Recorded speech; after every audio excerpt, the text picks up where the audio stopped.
Let's go, let's go. Let some people pop on here quick.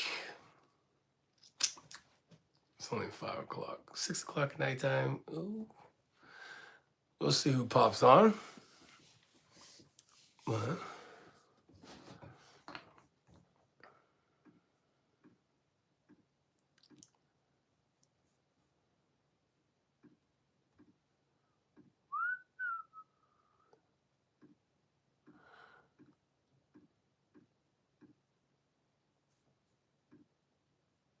What's up? What's up? Hey guys, I thought I'd come on right now. Little sporadic live session. I just saw Chris Bumstead is competing at the Prague Pro in November, and no, it is not clickbait. So I want to go and talk about that today because I'll just this will be a quick one. It'll be like that long, but I just want to go on the confirm. I don't want to wait till tomorrow to put this video up. I actually recorded a video, and then I'm like, I don't want to edit this thing myself and send it to the editor. So I thought I'd just have a decided to just chat about it right now. So who follows bodybuilding here? I'm pretty sure a lot of you guys follow bodybuilding. Some of you guys do, but do you guys obviously know Chris Bumstead is just finished retiring, actually, classic physique. Yeah, he did retire. He retired, and head over to his channel, to his I'll head there right now to Chris. So just to kind of confirm, he did retire, but now he is going to compete. So looking at this now on his page, it's basically said on his page, he says, y'all said I had a decent physique and should try competing, so I figured I'd give it a shot. One more run just for fun, giving the people what they want 3 weeks out from the Elves Prague Pro official open class bodybuilding. I started competing my career in open bodybuilding with no expectations, just for the love of the sport. So now it's time to finish it in the same fashion. More info on his YouTube. So you guys don't know, I competed with Chris. Me and Chris competed 2015 nationals, and we were top three. I came. He was third. I came second, and then Mike Cipriani from Canada came first. And then the year after, we swapped. Chris came second. I came third, and then Khaled won. And then that's when Chris went to the North Americans to win his pro card. And coincidentally, that's the exact same year that the IFBB announced that they'll have the pro classic physique division, and then the rest is history. That's it. So, yeah. So Chris Bumstead is now competing at the pro. So I thought I'd kind of have open discussion with you guys for a bit, see how you guys feel about that. Like, what do you guys think? Chris Bumstead competing after retiring as a classic competitor. Now he's going to finish off doing one more show. What do you guys think? Top-notch gag channel. What are you talking about, man?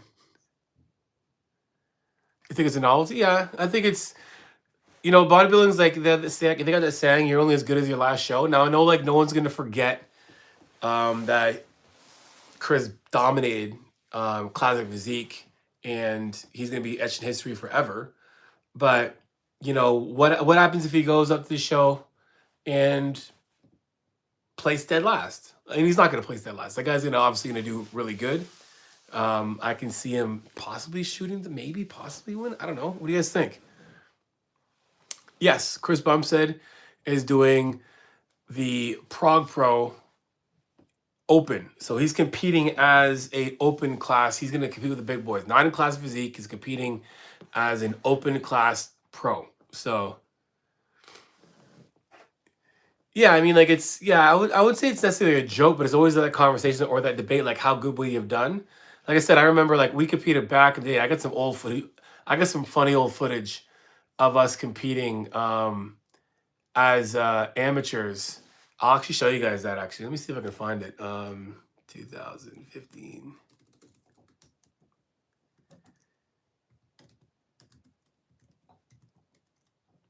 Um, for me, like, I think it's cool that we can see him compete.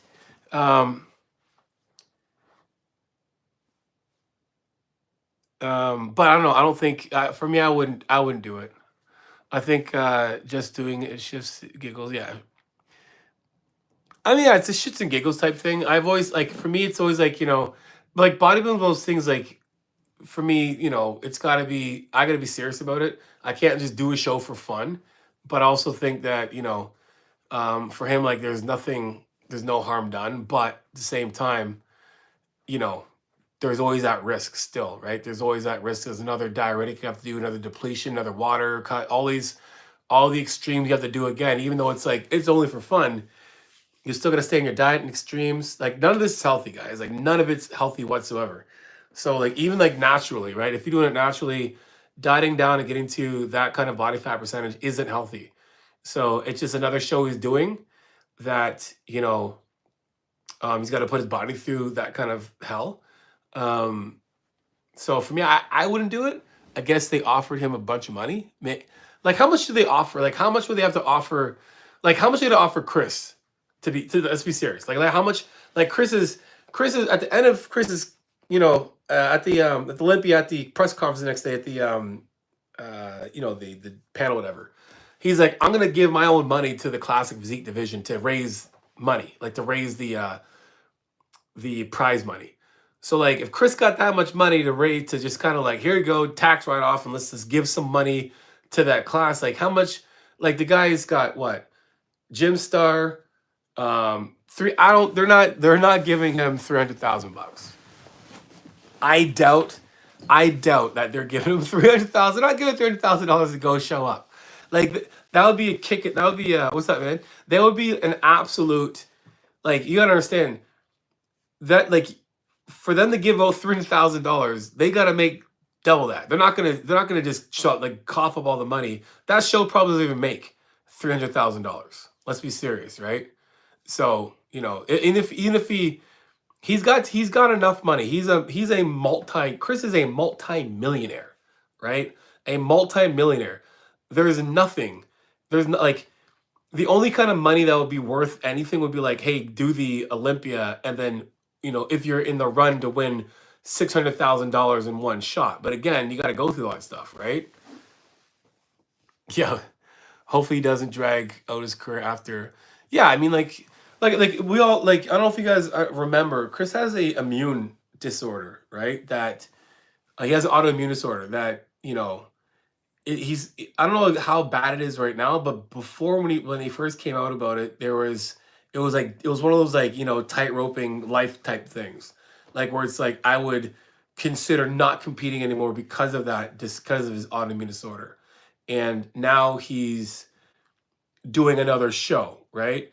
100, yeah, oh yeah, for sure, because everyone is for sure will be sold out because everyone wants to like, it's something everyone wants to see.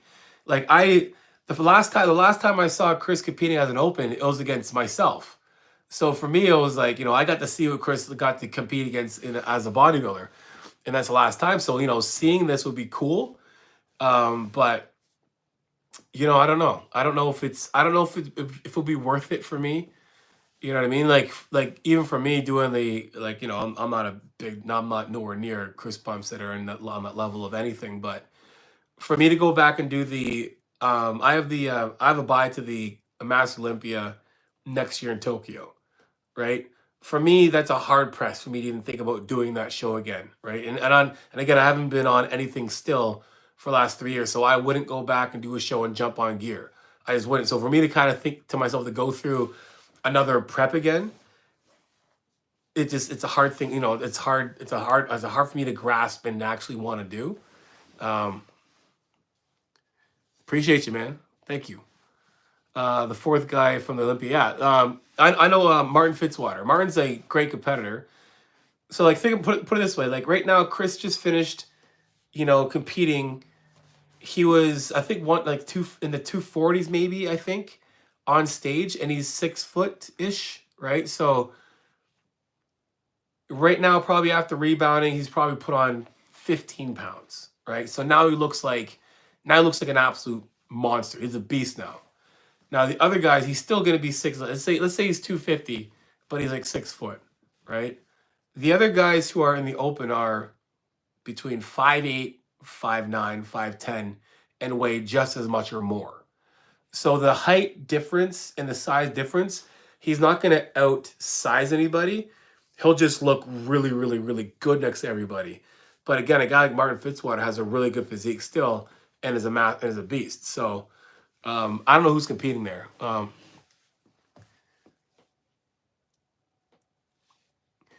Chris when it comes to open class, like you gotta understand, like he's already like he was already too big for, not I won't say too big, but he was already, pushing his limit for his size in open and in classic. So, it's almost like very seamless that, let's just go and do it and look really big. Martin is not undersized for sure. Martin Fitzwater is a top 5 Mr. like top 4, right? That is he beat Derek Lunsford. So let's be serious about like where we're at here. He's not going up to compete against a chump. He's gonna go up there and compete against some really good guys. I don't know who's competing in that show yet. I'd like to see who is. I think Akeem Williams is competing there too. And Akeem also is like one of those guys who like Chris can beat Akeem Williams because just from sheer, I would say conditioning standpoint, structure, and it's not like Chris isn't,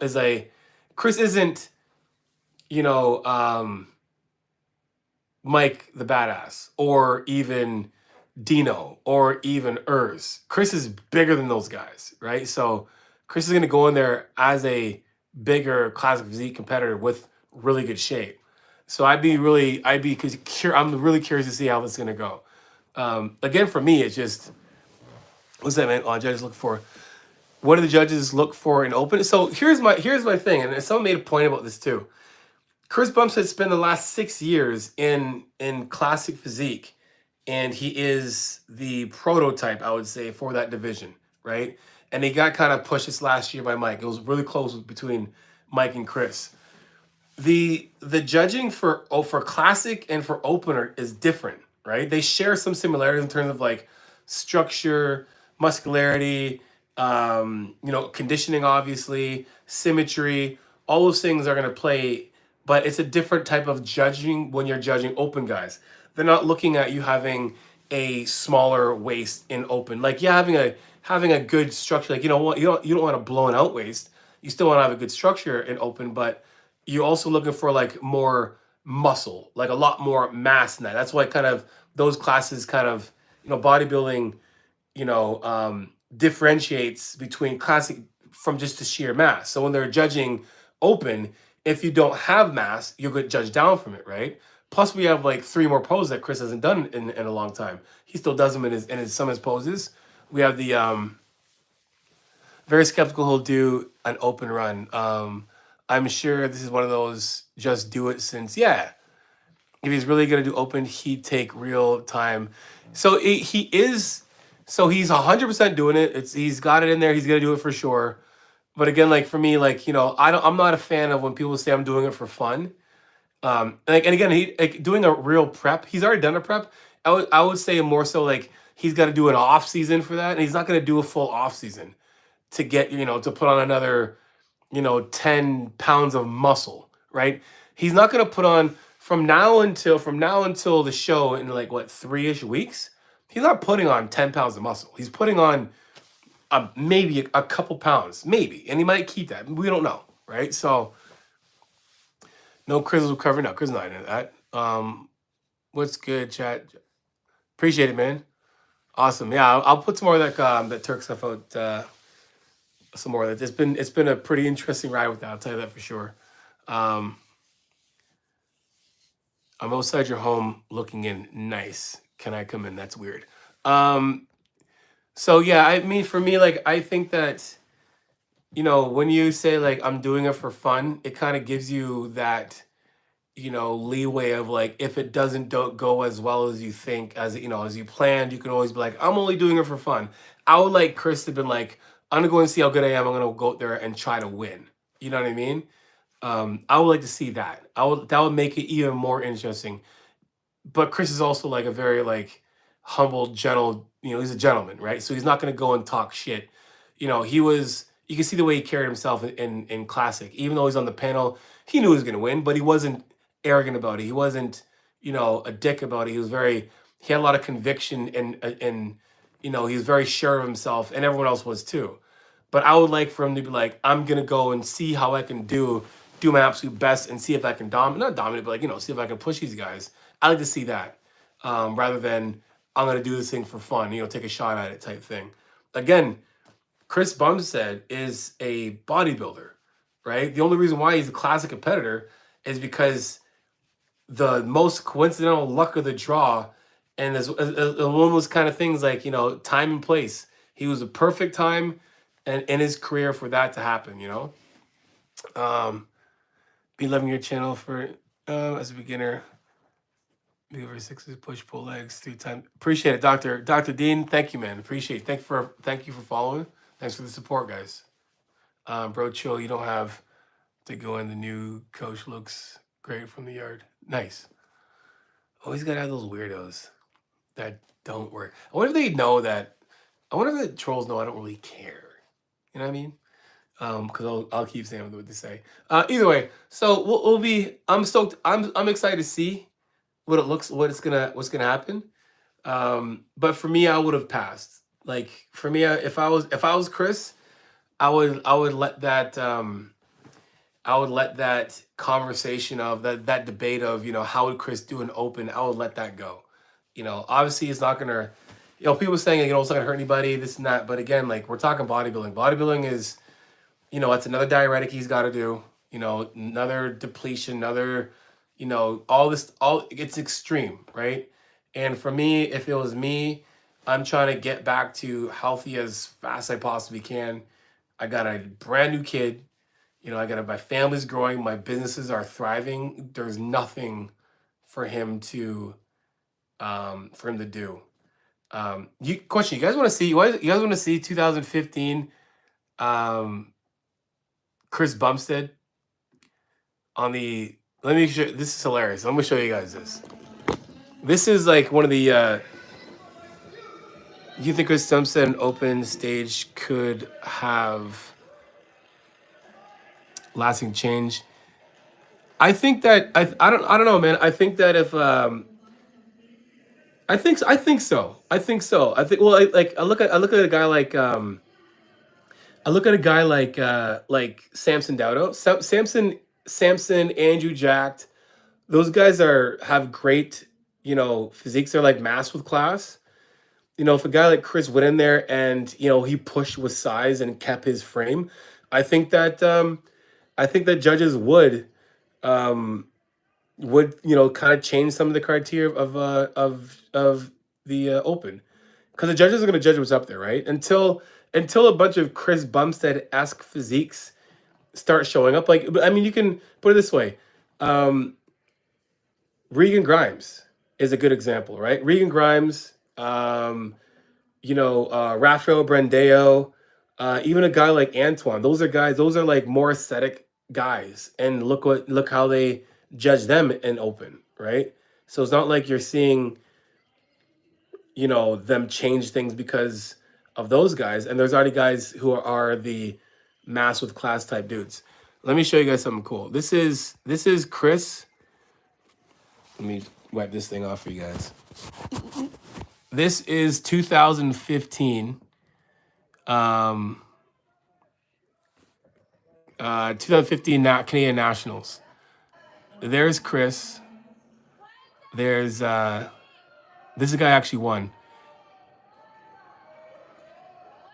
I know. I like the going out. The retirement speech was awesome. You win the 6 and then leave it at that. That's how I'm finishing my career. Just let's leave it. You're all good to go. Take care. You know what I mean? This was the longest call out of my life. So this is. Let me show you something really. This is like some history for you guys. We stood here for hours. It was annoying. So let me show you. There's myself. There's Regan Grimes. Hassan Jama, Dana just won his pro card. And there's Chris. This was like back. This was at Canadian Nationals. So this is the funniest thing. When I first met Chris, I was actually Greg was coaching Ian, and then he's like, and I was down at the Ontario Championships, and he's like, "Can you help out Ian with some posing?" So I went to Ian's hotel room, tell him with some posing, and then I met Chris, and then we competed against each other, and then I actually helped Chris with his posing when he did this first pro show at the Pittsburgh Pro. So this is the shittiest call out ever. They made us sit on stage. Look at this, 17 minutes. This call out like was ridiculous. So this is all of us. I think we get eventually by the time we actually start posing. Look at little Regan. Little Regan Grimes. All right, we'll start eventually. This is so long it took for them to actually get us going first before, like, we are 9 minutes in this thing and we haven't even started yet. So there's Chris. This is 2 years before he turned pro. A year before he turned pro, 2015. So massive lineup. So there's myself, Chris, Mike, Hassan Jama. He won his pro card finally. So this is nationals in Canada, and they're only allowed to give out one pro card. It was so annoying. So we would battle every year. We'd know exactly who's competing, and it would be like just one pro card. All these pros would show. All these guys would show up. So there's Chris. Same type shape. Same shape. They eventually move him in, but just like you look at him. Same Chris, just really good. I just got steroids by watching this. It feels dirty great. Here we go. So yeah, this is cool. I'll show you the end of this. When they finally move this in closer together. There you go. So there's our top.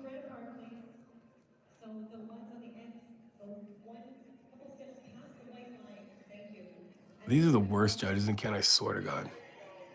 She sucked. So there's our top three here. 1, 2, 3. Can you guess who won out of these three? Someone tell me who wins out of 1, 2, 3. Tell me who won. Just watch. Nah, he didn't. That's actually me, y'all. That's me. The black guy. The middle guy wins. Right?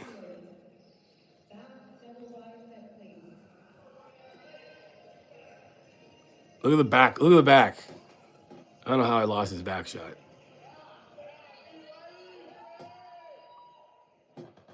Just standing my ground. Nah, man, I lost. I got second place. He won in the middle, and Chris came third. Crystal, you can see how much Chris still has to kind of like, put up some more.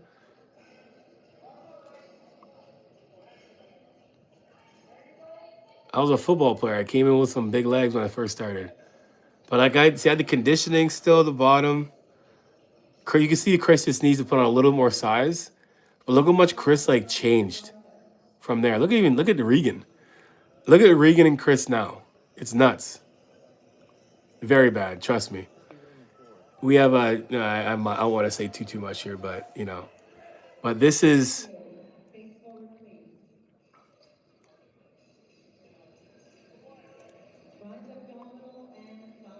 So for me, this was my problem here was like keeping that stomach in. But when it wasn't, it was in.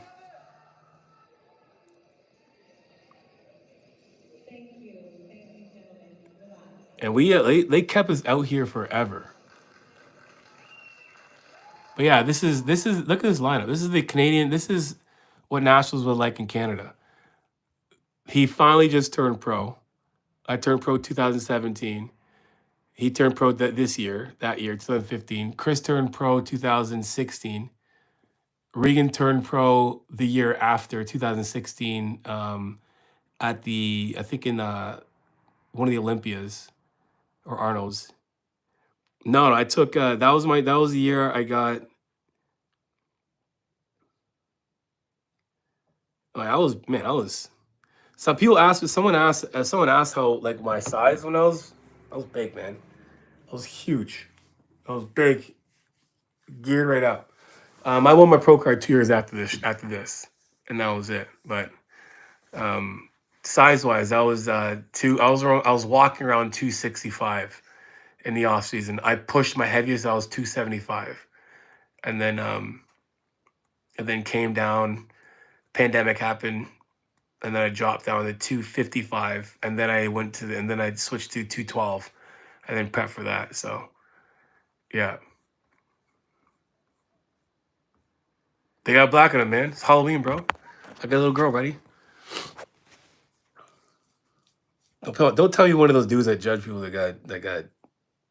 Just tell me not one of those. You can still be a man's man with black nail polish, whatever the fuck it is. Breaking news: Joe Rogan found. That's not true. I don't believe that. Right after Trump's on. Right after Trump's on. I'm 5'8". 5'8". No, 5'9" would be nice. When I was playing football, 5'9" would have been premium 5'9". But now 5'8". Don't tell you're lying. I'm gonna Google it just because I'm gullible. You better not be true, man. Yeah, he'll be telling me though. Who's telling me? Ain't nobody. Ain't no one saying. Let me see, Joe Rogan. I can't believe I'm actually doing this. I can't believe I actually did it.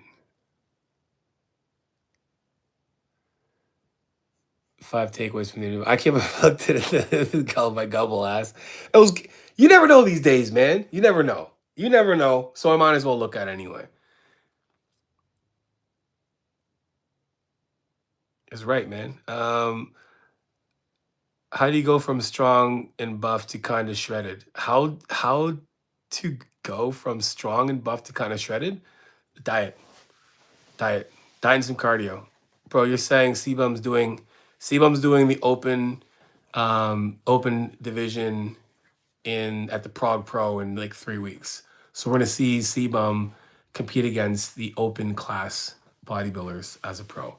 So his last show this time is gonna be. It's gonna be him with the open. We're gonna see. I'm curious. I'm curious to see what's gonna happen. Do you think tall guys should train very different? No, the only difference between tall guys, like the biggest difference with tall guys is basically like how like body structure in terms of like if you're like tall guys can be evenly kind of like I would say what makes a big difference is your shin bone length, your thigh bone length, and your torso length. So if you have like really long, shin bone and like thigh bone and a short torso, you'll have a lot of knee over toe. So when you're squatting or deadlifting, you're gonna have a lot of knee over toe. If you have, a long torso and shorter limbs, you have a lot of like lean from the top of your body. So the only difference with taller guys is basically how are they structured in terms of limb length, but it's very similar. There's nothing much you have to different in training from being like tall or short. So yeah, I like doing lives, man. Lives are fun. I'm gonna do. I'm actually gonna do a proper live tomorrow. I just want to get on tonight just because CBum thing's pretty good, and I didn't. I filmed the video, but I was like, I don't really want to do a whole video, but fields are probably open for fresh air.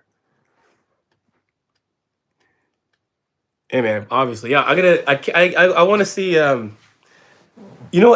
be honest, like here's how I look at it in bodybuilding. I would love to see the open bodybuilders take more of a look like Samson. Samson's a great Mr. Olympia because he's a like Samson and Sebum next to each other. Samson is dominating Sebum, and Samson has really good lines. You know what I mean? So Samson has that really good aesthetic to him. Same with like someone like Andrew Jacked.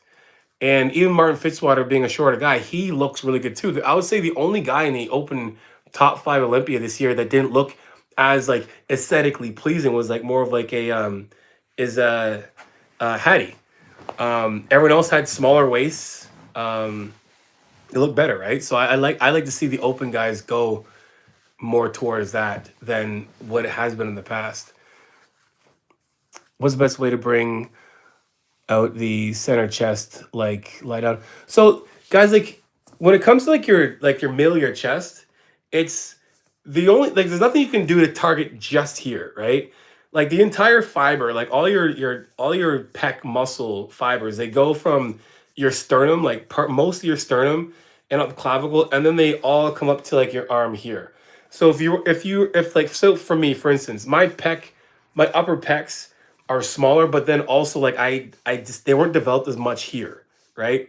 So it kind of did this kind of fall off thing here, and I had to spend most of my career as a bodybuilder trying to build that part. The only way to do that is basically is to make sure we're getting the full range of motion, getting everything all the way back so we can stretch. So the more we actually pull things back, the more we can stretch the muscles from our sternum and then coming all the way through. So there's nothing you really can do. Like if I was like, doing a plate and trying to press and trying to fill the gap in the middle, it's not going to happen. What you want to do is make sure you're getting the full range of motion, all the way back, stretching as much as you can, and then having, and having good intensity with it, right? I missed that conversation. What is the best move to work the lower outside the chest? Lower stuff like, cable flies, high to low, dips as well too. I'm not a big fan of decline. I'd rather see you guys do like some dips, some, weighted dips, uh, even machine dips. That's going to be a lot better. Even to be honest, like cable flies, high to low are like one of my favorite to do hit that area for sure. Dumbbell pullovers. So dumbbell pullovers for chest for me is that not not what I'd like, because here's the thing, and I understand why you think that, because I can assume that you probably have a little bit more bend in your elbow when you're doing them and doing pullovers, so you'll probably feel this happening. But when it comes to the chest anatomy in terms of like what it actually does, the chest's primary job is shoulder adduction. So like if you're doing this, right? The chest primarily pulls the arms in this way. Your pec major, or sorry, your pec minor will help pull the arm up in flexion and pull in. But if we're just kind of here, I can see that you might feel it there. But again, the chest isn't adducting as much in that position, so it's not doing as much as you want it to do there. You might feel it because you have to adduct your hands to keep it in there, and then doing this. But I've done a video on that before. How can I switch the weights from lifting and cardio back and forth, or compete weightlifting and then follow? If whatever your goals are, if your goals are to lose fat, then I'm doing my cardio before training. If my goal is to build muscle, I'm doing my training first. Then I'll have like some EAs, some carbs and a little protein, and then do my cardio after. Just because you don't want to be training first and then when your body should be feeding, sitting on a treadmill for an hour after.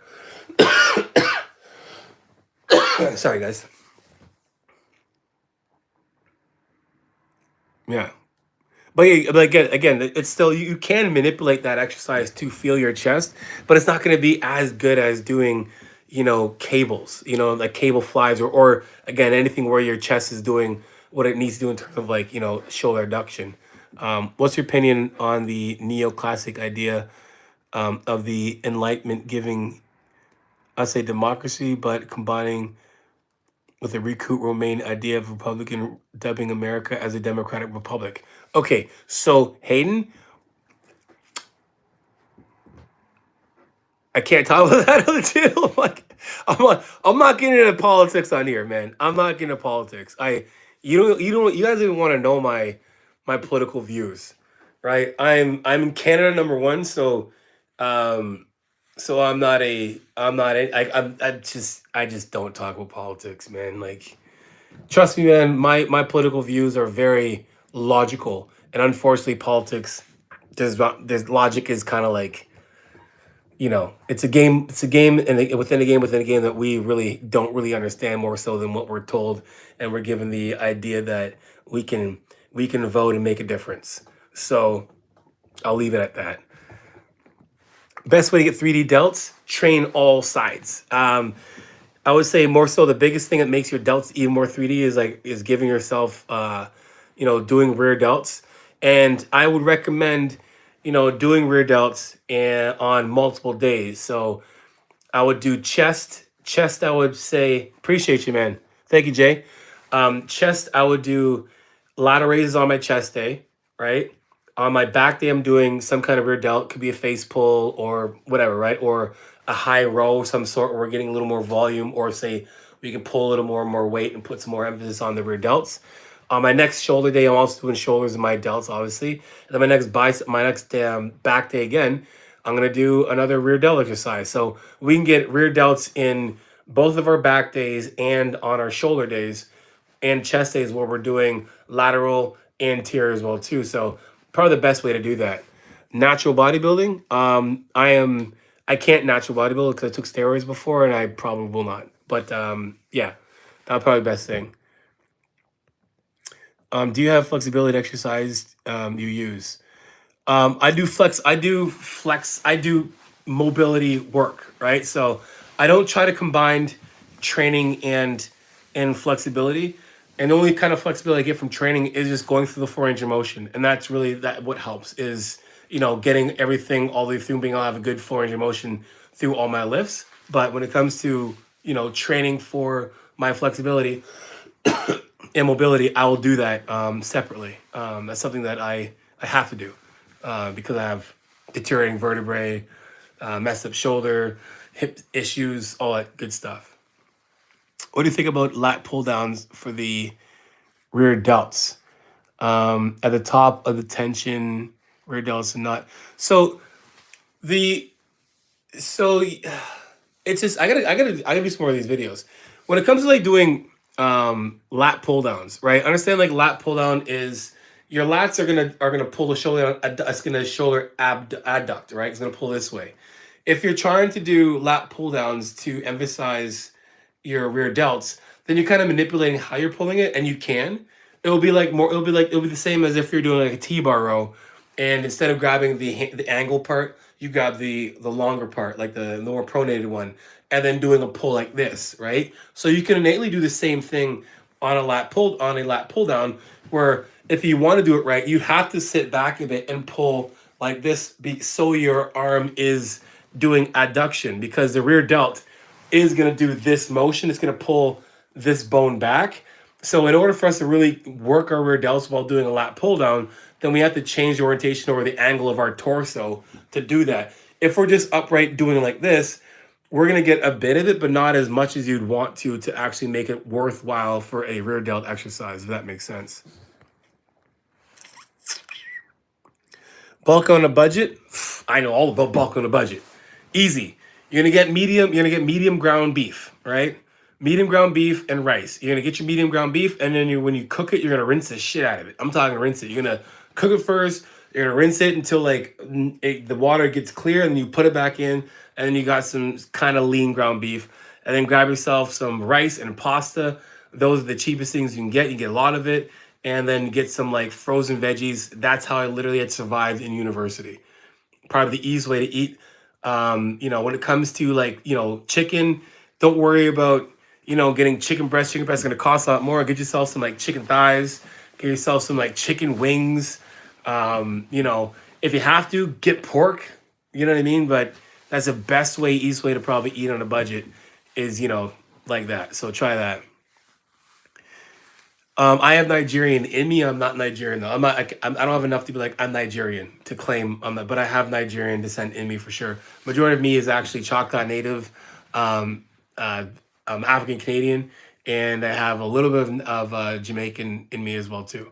So, but mostly, Black Canadian. Can you make a video on it? I will. 100%. What's good, John? Life. Will you do GO2 Max review? Okay, I'm only doing, so here's the thing. I'm only doing this one because I was actually really curious about Turk. I've been curious about it for a while. When I was sponsored by Greg back in the day, he had the old Turk, which was the one that got, shit on and everyone realized it wasn't what it was. The one I'm doing now does actually work.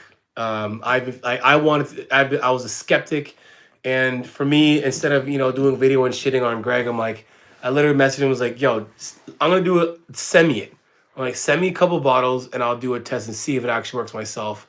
So that's the only reason why I did it. I am sponsored by Bumstead Nutraceuticals, and that stuff is extremely good, really good. We don't have Turk, but we have a great creatine, regular monohydrate creatine, and the rest, and then we have really good supplements. I'm gonna do a actual, because I've been off of creatine since I've been doing Turk, so I'm gonna do a creatine test after this and see what it does for my body as well too. So I'm gonna do the same thing. I'm gonna do it with Createch after this, but I just for the sake of just I don't know, just doing another supplement thing for Greg. He's not paying me for this either, guys. So like I'm literally doing this out of my own curiosity and skepticism. That's the only reason why I'm doing it. I get zero kickback. Greg is not sending me a dime for this whatsoever. So like, and guys, if he was, I would say it. I'd be honest with it. I've talked to even my sponsors. I told him I was doing it. Like, I'm getting no monetary gain from this whatsoever. The only thing I'm getting from this is like if some views are coming in. That's really about it. I'm Ghanaian. Nice.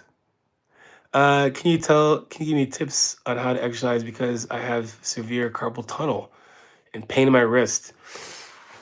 That's a big conversation to have. Because I don't know exactly what you're doing in terms of like if you're in physio or getting anything done or check like that. If you're doing your own work at home for your wrists and whatnot, your best bet, guys, honestly, like, and I'm not. This might be a plug, and it's definitely a plug. Guys, if you want to ask me some questions, I have 1 hour video consults with myself. They're 134, and you get an hour with me. And it's anything you guys want to go over, and they're valuable as hell. So I would 100% book one of those for sure. Is it true Canadians are the nicest? Yeah, kind of, or just naive, to be honest. Guys, I'm gonna have to get off here soon because I got 2% left, and before I have to, get cut off totally. And oh wait, no, hold on a second. We plug this in. Look, you guys, look at that. Just for you guys, plug it in. You've helped me a lot with the mental health. Thank you. Pain-free workouts needed for mental health. And flexible range of motion. We're on the same page. Just wanted to thank you. I appreciate that. Means a lot, dude. Like you guys, I all jokes aside, man, my biggest thing is like I really want to help people because I've known what fitness has done for my life in the most positive way since I was 11 years old. And for me, it's like I can't keep this shit in. For me, I get excited about this. So when I get on here and do these lives and videos, it's purely because I love doing this, and I'm blessed that I can do this and and make money from it. I tell you, it's hard as fuck, hard work, but I love doing this. So appreciate you. Thank you guys. Yeah, I'm gonna get off because I'm already 6:38. Let me get out of here, guys. I'm gonna be on here again tomorrow, guys. I'm gonna do a live tomorrow. So I'll let you guys know. Let's go 1 o'clock tomorrow, 1 o'clock or 12 o'clock Eastern time. We'll do a live tomorrow. Get your questions. We'll do it up tomorrow. And and yeah. So one more. Doing push-ups after each set of triceps junk volume. Yes. Do it at the end. Do it at the end of your workout as a finisher. Do that instead. It's just way better. If you're doing like say you're doing 3 or 4 sets of chest and you're doing in between each set, give yourself the time to actually recover so you can put more into your set for your chest. Then at the end of your chest day, then do that do some like deficit push-ups as like a finisher. Awesome. then it's not really necessarily junk volume at that point. Yeah, I mean, it all depends on how much you're actually doing in terms of like chest exercises. So if you're doing like, if your push-ups are making you do more than like 12 sets, like hard sets, I would kind of peel back a bit. But it's just the way you apply those things that make it, you know, more optimal than junk volume. But anyway, guys, love you guys. You guys are the best. I'll see you guys tomorrow. And you guys know what it is. Iron sharpens iron. Progressive overload your life. In the meantime, y'all keep dream chasing. Peace.